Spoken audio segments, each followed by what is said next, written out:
Friends, అందరికీ ఏం చేస్తున్నారు? బాగున్నారా? ఇవాళ గణతంత్ర దినోత్సవం కాబట్టి మీ అందరికీ గణతంత్ర దినోత్సవం శుభాకాంక్షలు.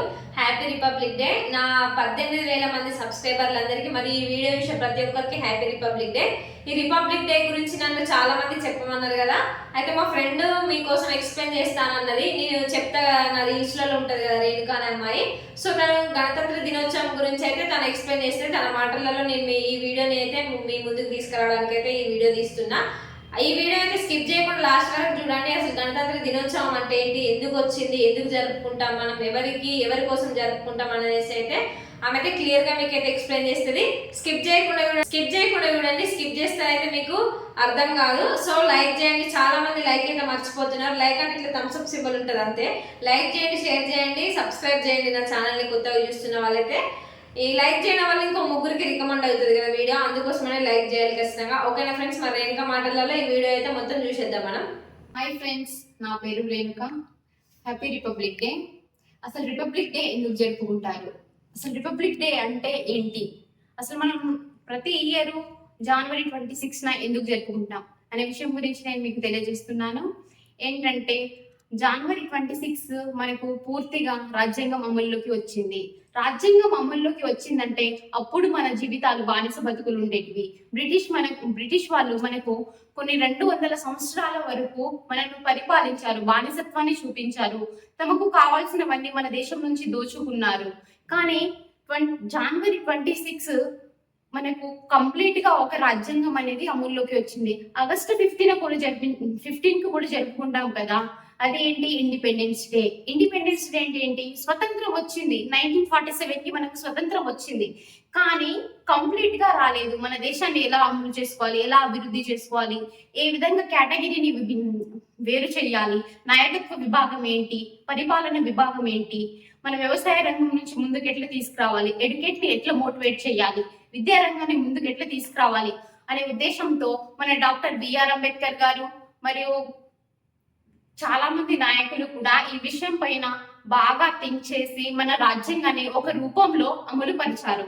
అది ఎప్పుడు కరెక్ట్ గా మన రాజ్యాంగం అమల్లోకి వచ్చిందంటే జనవరి 26, 1950కి కంప్లీట్ గా మనకు రాజ్యాంగం వచ్చింది, మనకు స్వతంత్రం వచ్చింది. మనం స్వేచ్ఛగా జీవించగలవచ్చు. మన భారతదేశం అనేది కుల, మత, జాతి, లింగ అలాంటి ఏ భేదం లేకుండా ఐకమత్యంగా జీవించే హక్కు మనకు లభించింది. ఎలాంటి కూడా విభజనలు, వేరు చేయడం అలాంటిది ఏమీ లేదు. స్వతంత్రం మనకు కంప్లీట్ గా వచ్చింది. డాక్టర్ బిఆర్ అంబేద్కర్ గారు ఈ విషయం కోసం ఎన్నో విధాలుగా కృషి చేశారు. మళ్ళీ మన రాజ్యాంగం ఎట్లా అమలు పరిచారంటే కొన్ని షెడ్యూల్గా, 25 భాగాలుగా, 448 షెడ్యూల్గా ఇట్లా ఎన్నో విధాలుగా విభజించి ఏ షెడ్యూల్ కి ఏది ఎంత కేటాయించాలి అనేది క్లారిటీగా ఒక రాజ్యాంగాన్ని రచించారు, ఒక బుక్. ఆ రాజ్యాంగంలో ఏ విధంగా ఉంటుందో ఆ విధంగానే నాయకత్వ పరిపాలన కూడా జరుగుతుంది. నాయకత్వ పరిపాలన అంటే మనము ఎమ్మెల్యే ఓట్స్ అలాంటి ఓటింగ్ ఉంటది కదా, అది 5 years కానీ ఎట్లా మనం క్రియేట్ చేసుకున్నదా కాదు. ఎంతో మంది అమరవీరులు మన కోసము ఒక ప్రణాళికను వేరుపరిచి ఇట్లా అమలు పరిచారు.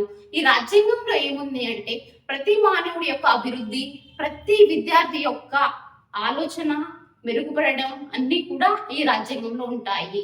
ఈ రాజ్యాంగంలో ప్రత్యేకంగా మనం అభివృద్ధి చెంది వేరే దేశాల కంటే ఎక్కువ అభివృద్ధి చెందాలి అనే ఉద్దేశంతో మనకు ఒక క్లారిటీ వచ్చేటట్లు ఈ రాజ్యాంగంలో అమలు పరిచి ఉంటుంది. డాక్టర్ బిఆర్ అంబేద్కర్ మరియు ఎంతో మంది నాయకులు కూడా, జవహర్లాల్ నెహ్రూ, సావిత్రిబాయి ఫులే, చాలా మంది నాయకులు ఉన్నారు. అందరూ కూడా దేనికి కృషి చేశారు అంటే మన వాళ్ళు అనే ఉద్దేశంతోనే ఐకమత్యంగా ఉండాలి, ఎటువంటి విభజన ఉండొద్దు, కుల, మత, జాతి, లింగ లాంటి భేదాలు చూపించొద్దు, మన భారతదేశం మొత్తం ఐకమత్యంగా ఉండాలి అనే ఉద్దేశంతో మనకు రాజ్యాంగం రచించడం జరిగింది.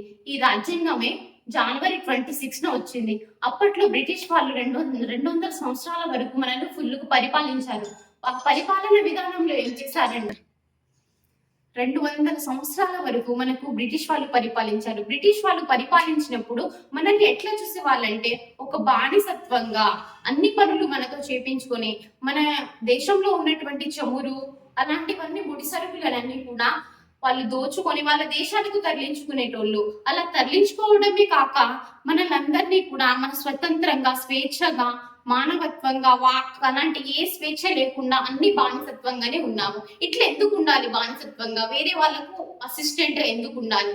మనకు ఫ్రీడమ్ లేదా అని మన దేశ నాయకులందరూ కూడా కలిసి మన భారతదేశ స్వతంత్రం కోసం ఎన్నో విధాలుగా పోరాడారు. ఇలా పోరాడడం మూలంగానే మనకు ఈ రోజు స్వతంత్రం వచ్చింది. ఈ రోజు అందరూ చదువుకుంటున్నాము, గవర్నమెంట్ జాబ్ ఎంప్లాయీస్ అవుతున్నాము.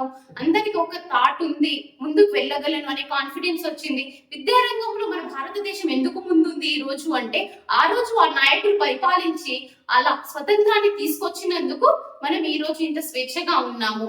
ఎవరితో భయపడకుండా, ఎటువంటి వివక్షత చూపకుండా మన భారతదేశంలో కుల, మత, జాతి, లింగ ఏ భేదం లేదు. హిందువులు, ముస్లింస్, క్రిస్టియన్స్ ఎవరైనా జీవిస్తున్నారు. ఎందుకు అంటే ఆ రోజు ఆ నాయకులందరూ కలిసి మనలో ఒక ప్రణాళికలు నడిపించారు, స్వేచ్ఛ కోసం పోరాడారు, మన స్వతంత్రం కోసం పోరాడారు. ఇలా పోరాడడం మూలంగానే మనం ఈ రోజు ఎక్కడైనా ఉంటున్నాం. మన ఆల్ ఇండియా ఎక్కడైనా ఉండడానికి ఎందుకు అందరూ సహకరిస్తున్నారు. మన తెలంగాణ వాళ్ళు ఎక్కడో మధ్యప్రదేశ్ లో, ఛత్తీస్గఢ్ లో వెళ్ళి కూడా జాబ్ చేస్తున్నారు. ఎట్లా? అక్కడ వివక్షత లేదు. అక్కడ అందరూ హిందువులే ఉంటారు, ముస్లింసే ఉంటారు. కానీ మన హిందువులే కూడా అక్కడ వెళ్ళి మనం జాబ్ చేసుకుంటున్నాం కదా.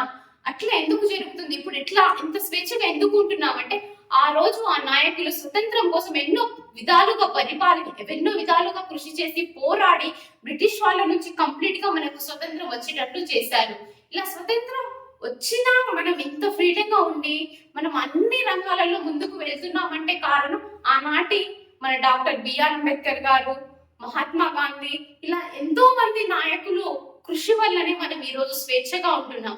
కాబట్టి ప్రతి సంవత్సరంలో 2 సార్లు జెండా వందనం చేసుకుంటాము. ఏంటంటే స్వతంత్ర దినోత్సవం, గణతంత్ర దినోత్సవం. స్వతంత్ర దినోత్సవం ఎందుకు జరుపుకున్నామంటే, మన నుంచి బ్రిటిష్ వాళ్ళు వెళ్ళిపోయి మనకు స్వతంత్రం వచ్చింది కాబట్టి స్వతంత్ర దినోత్సవం జరుపుకుంటాం. గణతంత్ర దినోత్సవం ఎందుకు జరుపుకుంటామంటే, మనం ఒక రాజ్యాంగాన్ని రూపుపరుచుకున్నాము.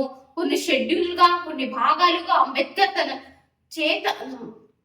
రచించారు ఒక పుస్తకాన్ని. అంబేద్కర్ గారు ఎందుకు రచించారు? మన కోసం, మన అభివృద్ధి కోసం. ప్రతి రంగంలో మనం అభివృద్ధి చెందాలి అనే ఉద్దేశంతో. జనాభాలో కూడా మనం ముందున్నామండి. దానికి కారణం అప్పుడు మనకు ఫ్రీడమ్ ఉంది కాబట్టి మనం జనాభాలో కూడా మన ఇండియా ఫస్ట్ ఉంది. కాబట్టి మనం ఇప్పుడు కూడా బాగా చదువుకొని మంచి విద్యారంగాన్ని ముందుకు తీసుకొచ్చి ఇలాంటి నాయకులు అవ్వాలని కోరుకుంటూ, ఇలా జెండా వందనం అంటే అందరు స్టూడెంట్స్ జెండా వందనం కదా, ఫ్లాగ్ ఎగిరేస్తారు అంతే, స్వీట్స్ ఇస్తారు టీచర్స్, తిని వెళ్ళిపోదాం అని కాదు. ఇది ఎందుకు జరిగింది? మనం కూడా బాగా చదివి ఇట్లాంటి నాయకత్వాన్ని వహించాలి, మన దేశాన్ని ముందుకు తీసుకెళ్ళాలి. దేశం మనది, వేరే వాళ్ళది కాదు. దేశం మొత్తం మనది అనే ఊహించుకోవాలి, వేరే వాళ్ళదని అనుకోకూడదు.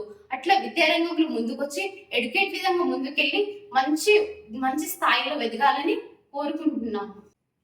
ఈ స్వతంత్రం కోసం పోరాడినటువంటి ప్రతి నాయకుల యొక్క త్యాగాన్ని, వాటిలో కృషిని మరి ప్రతి ఒక్క విద్యార్థి గుర్తించి మరి కూడా ముందుకు వెళ్ళాలి. దాన్ని నేర్చుకోవాల్సిన బాధ్యత ప్రతి ఒక్క విద్యార్థికి ఉంది. గణతంత్ర దినోత్సవం ఎందుకు జరుపుకుంటారో ఏంటో ఈ చిన్ని ఉపన్యాసంలో తెలిసింది కదా. ఈ గణతంత్ర దినోత్సవం మరియు స్వాతంత్ర దినోత్సవం ఎందుకు జరుపుకుంటారో రేణుక మాటలను అయితే అర్థమైందని అనుకుంటున్నాను. అసలు ఆమె చెప్పడం కాదు, ప్రతి ఒక్క విద్యార్థి తెలుసుకోవాల్సిన బాధ్యత అది. రాజ్యాంగం గురించి మనం జెండా దగ్గరకు పోయినాం, జెండా ఎగరేసినాం, స్వీట్ ఇచ్చినాం అట్లా కాదు. ప్రతి ఒక్క విద్యార్థి ఖచ్చితంగా తెలుసుకోవాలి. రేణుక చెప్పిన మాట ఇంతే కావచ్చు, కానీ దాని వెనకాల ఎంతో మంది త్యాగాల కృషి ఉంది. అందుకోసమే ప్రతి ఒక్కరు తెలుసుకోవాల్సిన ముచ్చట ఇది. మనం ఏదో బయట సడన్ గా అడుగుతారు కావచ్చు, స్వాతంత్ర దినోత్సవం ఎందుకు జరుపుకుంటారు, గణతంత్ర దినోత్సవం ఎందుకు జరుపుకుంటారు అని.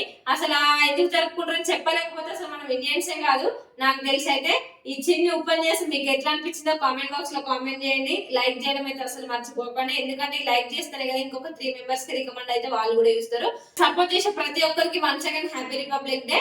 సబ్స్క్రైబ్ చేసుకోండి, కొత్తగా చూస్తున్న వాళ్ళైతే లైక్ చేయండి, షేర్ చేయండి. ఓకేనా? ఇది ఎట్లా అనిపించిందో కామెంట్ బాక్స్ లో కామెంట్ రాయడం అయితే మర్చిపోకండి. ఓకేనా ఫ్రెండ్స్, థ్యాంక్ యూ మరి.